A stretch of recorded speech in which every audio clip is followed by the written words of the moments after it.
Without further ado, I would like to ask Ms. Theresa Young to address her welcoming message. Theresa, you may speak. Hi, everybody. Welcome wherever you're joining us from. My name is Theresa, and I'm the project lead of this wonderful network of students and hubs across the world.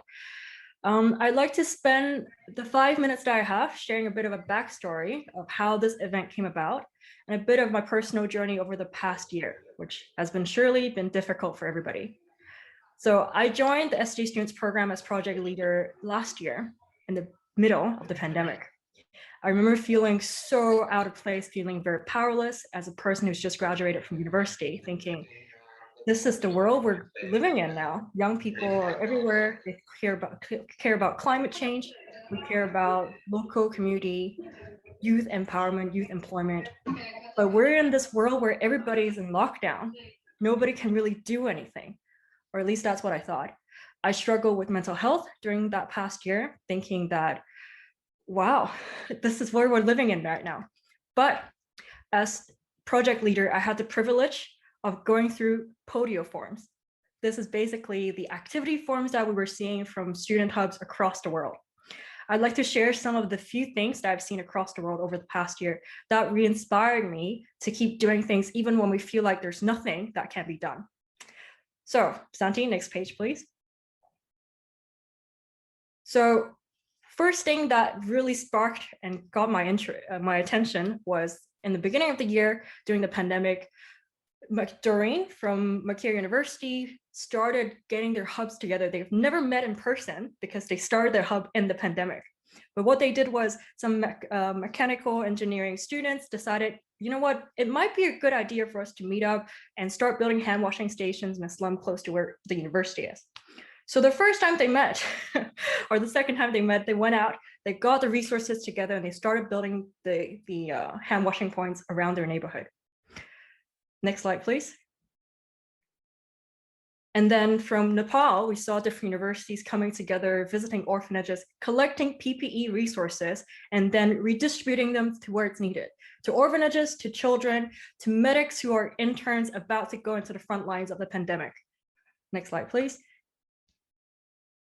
And then from India, from Harpriya and her hub, we saw that students who are stuck inside decided to do creative writing contest about the joy of giving blood plasma, and also to address mental health issues. They started talking to private sectors, asking if they could give sponsorships to students so they could get access to mental health applications for free.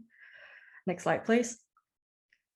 So many things happened too with those who are stuck inside. We saw that university students had the ability not just to connect with those who are far further ahead in the corporate world, but also those who are just a few years younger. So we saw students hosting education workshops virtually for high school students when the pandemic was making education uncertain. We saw food drives, and next slide. We also saw them teaching teachers how to use virtual tools, so that Zoom wasn't something that was confusing for everybody. This is from Mexico. One of our hubs created a course for teachers to understand how to use Zoom so that everybody can be educated in a powerful, empowered way. Next slide, please. There were too many to count, but I would like to share my gratitude as project leader for this student network for the amount of inspiration that the students give to me every single day to keep doing this on a voluntary basis, but also the inspiration that I was able to bring to this SDSN secretariat in every single meeting that I go into. Sometimes I try, before we go, can I have a 1-minute snapshot of what's happening over our network over the past week?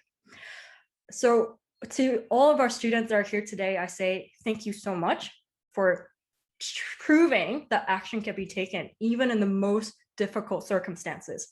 I will say to you that it won't be easy to design products, design services, and projects that are scalable, that addresses the problems in your community, but it is worth it. And what I've seen so far is young people tend to have the most idealism to want to change the world.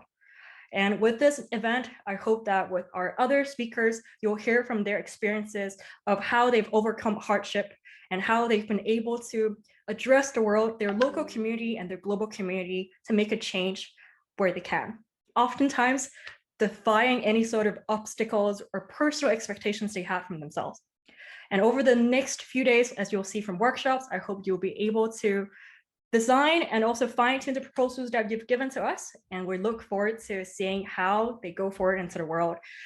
And again, thank you very much for joining us, and also for our speakers for making this happen. I will see you all over this weekend. Thank you very much.